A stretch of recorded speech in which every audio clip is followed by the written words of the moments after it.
Hello, welcome to behind the scenes of epics with me Malavika. World's best love story ఏంటో తెలుసా? శ్రీరామాయణం.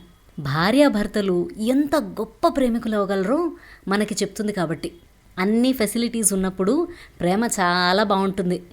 అదే ఆ ఫెసిలిటీసా లేక ప్రేమించే భర్త ఏదో ఒకటే చూస్ చేసుకోవాల్సి వచ్చినప్పుడు within a fraction of second ప్రేమించిన భర్త అని సెలెక్ట్ చేసుకోవటం అవనివ్వండి. అప్పటిదాకా అసలు ప్రాబ్లంలోని పీ కూడా తెలియదు తనకి. అయినా ధైర్యంగా భర్తతో నడవటం అవనివ్వండి. ఇద్దరు వ్యక్తులు దగ్గరగా ఉన్నప్పుడు కలిగే ఫీలింగ్ ఇష్టం. అదే వాళ్ళిద్దరూ దూరంగా ఉన్నప్పుడు, దూరం అంటే ఒక మనిషి ఎక్కడుందో తెలీదు, ఎలా ఉందో తెలీదు, ఎప్పుడు కలుస్తామో తెలీదు, ఆట్టే మాట్లాడితే అసలు ఉందో లేదో తెలీదు.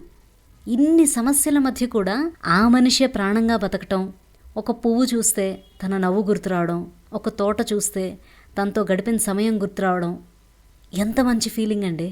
అలా అని పనులన్నీ మానేసి కేవలం తన గురించి మాత్రమే ఆలోచించడం కాదు, తను చేయాల్సిన పనులు చేస్తూ తనని వెతుకుతూ ఆ మనిషిని మిస్ అవటం. ఈ పవిత్రమైన ఫీలింగ్ పేరే ప్రేమ. కొన్ని కాంప్లికేషన్స్ వల్ల ప్రేమించిన మనిషిని దూరం పంపించాల్సి రావటం, తను దూరంగా ఉన్నా వేరే ఎవ్వరినీ మైండ్లోకి రానివ్వకుండా ఉంచటం, అంతఃపురంలో ఉండే ఎన్నో సంతోషాల్ని పట్టించుకోకుండా ఆ వ్యక్తి ఆలోచనలతో ఆనందం పొందటం. ఇంతకు మించిన ప్రేమ కథ నేనెక్కడా చూడలేదు. అందుకే నా మట్టుకు నాకు Sriramayanam world's best love story. మీరేమనుకుంటున్నారో కామెంట్ చేయండి. On that note, don't forget to like, share and subscribe. Thank you.